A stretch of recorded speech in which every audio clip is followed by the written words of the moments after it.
So your strategy is to invest in small cap growth stock in China, and 2011 has been a punishing year for investors across the board. The Shanghai index is down more than 20%. How did you manage your risks?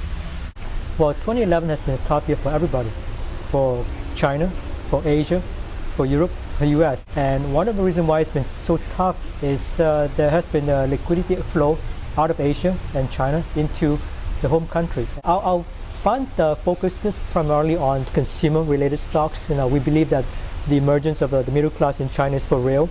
We have seen a lot of wealthy Chinese coming to Hong Kong to buy high-end branded goods. I read a research just yesterday that the age group 20 to 29 has the highest growth rate of people in China that makes $100,000 or more, US $100,000 or more. That was surprising because when you're 20 to 29, you don't really have a lot of experience, and the fact that without that much experience, that you can still make a lot of money shows that there is a lot of opportunity there. So our focus is still on the consumer discretionary side, and we own a few consumer stocks that did relatively well. So some of the stocks that we own are casino-related stocks and high-end consumer-related stocks. Now your fund also suffered in 2011, and what kind of lessons have you learned from that? This year has not been a good year for everybody, including ourselves. If you have a long term horizon, 3 to 5 years, I think your returns will average out to be okay. A good example for our fund is our fund was down 50% in 2008, and then we rebounded and was up 133% in 2009. And we did pretty well in 2010 also. The first lesson investors probably has to recognize is that we have a global economy now. The economy across the nations are more integrated than the one would believe.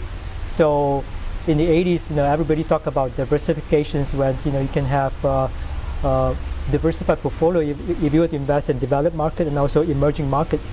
Unfortunately, that is really not applicable now because the whole market is very correlated, and is even more highly correlated in 2011 with the crisis in Europe. And obviously the market has been more volatile this year than in previous years. So given the volatility, I think you definitely need to be more active with the portfolio. We think that come 2012, the Chinese government is probably going to start easing a little bit, perhaps starting in Q2 or Q3 next year. So we're actually right now doing our homework, doing our research on some of the property stocks, and at some point next year, maybe we'll consider investing in property stocks again. Now we're at the end of 2011. Looking forward to 2012, what kind of opportunities you see, and where are the headwinds? Well, the biggest headwind so far is obviously Europe. Unfortunately for all of us, there seems to be a vacuum in leadership in European leaders. So until we see some resolution in Europe, I think the market's going to be probably trading range bound at best, or perhaps even down. So we need Europe to resolve its problems. The second, obviously, concern that we have is how much has the Chinese economy slowed. Q3 numbers so far has indicated that the economy is slowing, and then Q4, the last couple of months, October, November, definitely shows that inflation has cooled and PMI has slowed. So that's obviously a concern for us. I think inflation is not a problem, but the era of inflation of 2 to 3%, say 3 years ago or 5 years ago, is probably over. I think given what China has gone through in the last 12 months or so, we're probably going to see inflations in a 3 to 4% range going forward for many reasons. First of all, obviously the demand for commodities, demand for food has risen, not just in China but the rest of the world. And a lot of policies implemented by the Chinese government to clean up the environment, that's going to add up costs to Chinese companies. We still like the consumer sector because we think that the wealth effect is for real. And like I said earlier, a lot of Chinese are getting wealthier. The second thing that we like is automation. Obviously, we all know that wages have been rising in China in the last couple of years, and a lot of factories in China, particularly in southern China, they're automating. So, like for example, one company that we own, that we invested in, is called AAC Technology. They make acoustic for handsets, not just for Chinese handset makers, but also for big handset makers like Apple, Nokia. They are seeing rising wages affecting the margins. So what they have been doing the last couple of years is to buy automations from companies in Taiwan and Japan to automate their factories to maintain their margins. So that's another theme that we're seeing right now, and we're capitalizing on that by buying companies in Taiwan, companies in Japan that make the automations for the factories. You are a veteran investor in Chinese equities, and what kind of changes have you seen over the years, and what advice would you give to investors who are looking to invest in China? Well, I started looking at China since the early 90s, and the transformations I see in China is just amazing. So when I first started investing in China 20 years ago, I was looking at state-owned enterprises, state-owned companies to invest.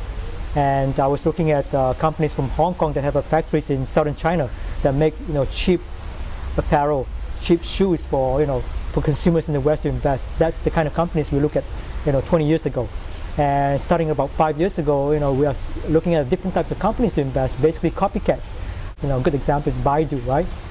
The internet search engine in China is basically a copycat of Google.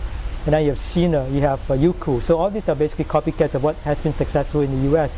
And those companies, obviously has worked. And we continue to look for those kinds of companies. But increasingly, we're looking at the next types of companies to invest in China, and that's what I call creativity. Companies that can build their own brands, companies that can create their own technologies. So that's the kind of companies we look for in hopefully in the next 5 to 10 years. There aren't a lot of those kind of companies in China right now. Not right now, but we think it will happen because we think that a lot of companies are doing a lot of research, and a lot of very smart Chinese students and a lot of Chinese engineers are obviously taking risks to do their own things. So we think that China is in the same stage of development as like Japan or Korea. So Japan went through the same stage. Korea obviously is the next one, and Korean companies have come up with a lot of innovations, and we think that China is going to be like that. Thank you so much, John. Thank you very much. I really appreciate your time. I hope you have enjoyed today's podcast. We're taking a 2-week holiday break starting next week, so I wish everybody a Merry Christmas and Happy Holidays and Happy New Year. We'll see you in 2012.